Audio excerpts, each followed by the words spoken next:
All right, hello YouTube, what's up? My name's Lee, and today I'm going to be reviewing A Quiet Place Day 1. It is the third entry in this franchise, and the first that's not directed by John Krasinski, and I will actually be right back to let you guys know what I think of the film right after I play this clip.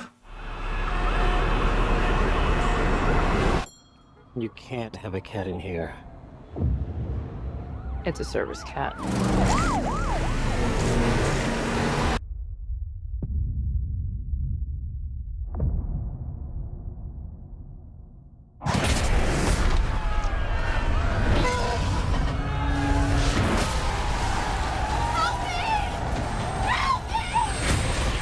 So, A Quiet Place Day 1 is like I said, the new film in the Quiet Place franchise, and it stars Lupita Nyong'o, Joseph Quinn from Stranger Things Season 4, Jimon Hounsou, who was in the previous one, and surprisingly to me at least, Alex Wolff, and he actually kind of looks a little unrecognizable in this at first. It took me a second to recognize who he was, and it is directed by Michael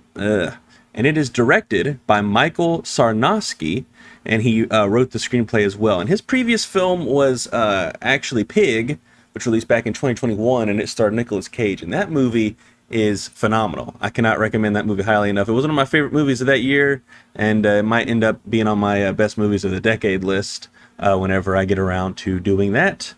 That seems so daunting to think about at this point. But anyway, so like I said, we're here to review A Quiet Place Day 1. I gotta say, so this franchise is kind of odd for me, because the first movie, I remember really liking it when I saw it in theaters, and I've seen it 3 times, and every time I watched it again, I liked it less. I think I ended up on like 3 stars on Letterboxd or something, maybe 3.5. But then part 2 I really liked. But something I've really struggled with in this movie franchise now, it is a franchise now because there's 3 movies, that I've always struggled with is just the believability of it. And this one is no different. It's weird because normally I don't really get too hung up on stuff like that, you know, but for some reason I find myself having to really switch my brain off with these movies in particular.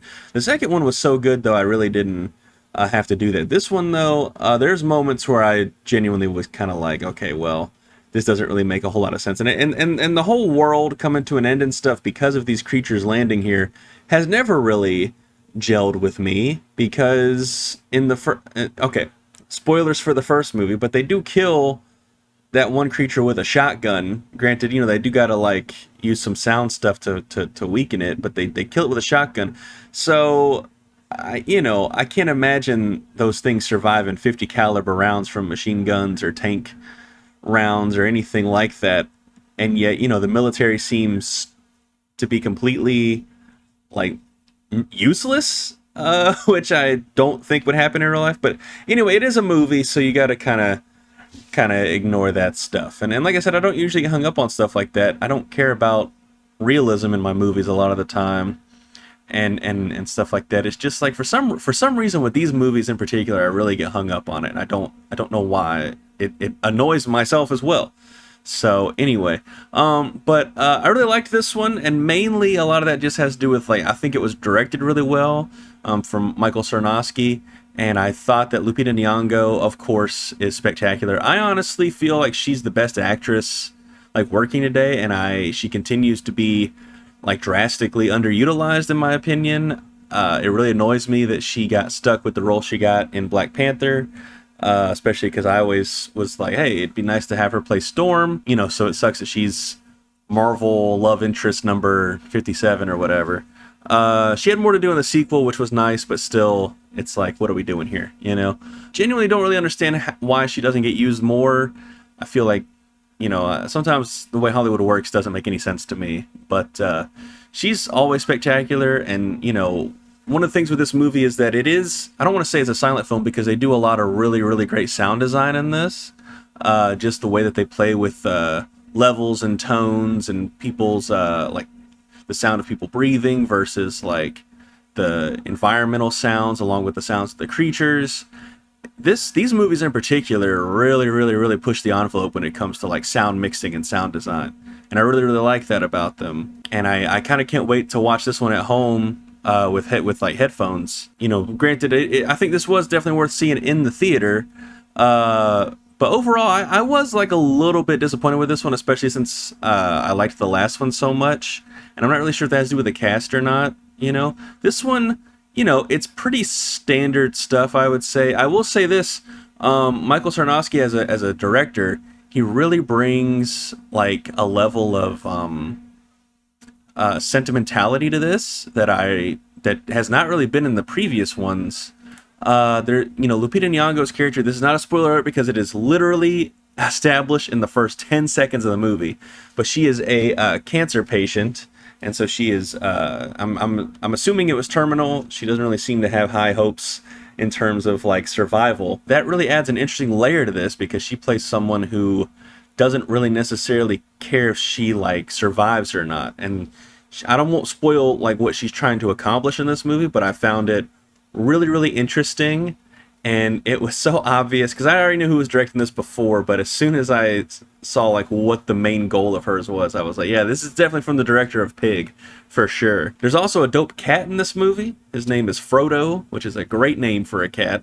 I'm actually about to get a cat as well soon, like probably end of July or something, and I'm going back and forth on what I want to name her. Yeah, and Joseph Quinn, I think, is good in this as well, although he really doesn't have as much screen time as I expected him to have.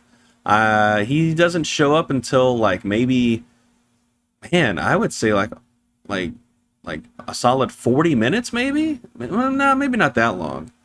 But, like, it's like 30 minutes or so before he shows up. And if you're wanting to watch this for Jimon Hounsou, yeah, he is not really in this very much at all. He's pretty much just a cameo, although he does have like two really good moments. And one thing I will say about this movie that I liked, that like started to get on my nerves with the sequel, with the other two, is that there's a lot less people doing this. Like, they still do it a couple times, but they don't do it anywhere near as much as they do, especially in that first, man. John Krasinski, every chance he got in that first movie, he was like,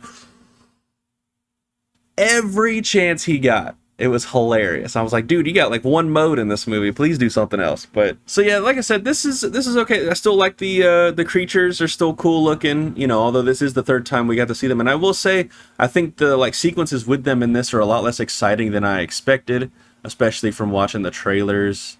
Or from seeing the one trailer at least that I saw. And yeah, I don't know, just something about this one. It was good. I enjoyed myself watching it. It was definitely had a lot of different unexpected things that happened in it. But overall, I was kind of disappointed with it. I just was like, all right, well, this was all right. This was okay. Overall, it was just like fine. It's like a cool movie to like sit down and watch if you're like bored or something. Like I said, if you really love like sound design and sound mixing in films like I do, then this is definitely worth seeing in theaters. But if you're not as into that stuff as me, or you're not as into these movies as like some other people I know, then, you know, you can just probably skip this one and just wait for it to hit VOD or streaming or however you want to watch your movies at home. I think this will probably be on Paramount Plus, I think, is where this one will go. If that still exists, because I know Paramount's in a weird shift of maybe they're selling to someone, I don't know. But anyway, yeah, so my rating for this one's going to have to be 3 stars out of 5. Like I said, I thought Lupita Nyong'o is phenomenal in this. It's got some okay set pieces. I think it's directed really well. Like, a lot of the shots and stuff are pretty inventive and fun. But overall, you know, I just was kind of like, when I sat down to start recording this, I actually was like, wow, I'm kind of struggling to think about what to even say about this movie because, you know, it just kind of happens. And then you walk out and you're like, yeah, I had a good time watching that. But it's not like anything to write home about, you know?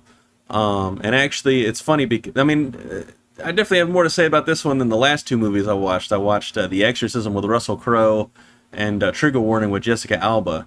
And The Exorcism is one of the worst movies I've ever seen. And Trigger Warning with Jessica Alba was like fine. You know, it was nice to see her do some cool action sequences. But when I really sat down to start writing my notes, I was like, yeah, it's not really worth doing reviews for either of those movies. And this one I liked a lot. But anyway, guys, if you liked this video, please hit that like button, subscribe, all that good stuff. Leave a comment. Let me know what you thought of the movie if you've already seen it. Yeah, I'll see you guys in the next one. And I do want to say I will be back soon. I'm seeing Kinds of Kindness tomorrow. and I should actually stream when I get home from that, and I'll review it on the stream, and then have the review up probably Sunday morning. And then on Monday, I'll have my review for Horizon, an American Saga, Part 1, Kevin Costner's new film. And there's some other stuff coming. Oh, I got early access tickets for Maxine, so I'll have that review up before the movie is like officially out, hopefully. And also, I think Longlegs is after that. So I'm so excited for Longlegs. Anyway, guys, I hope you enjoyed the video, and I'll see you guys in the next one. Peace.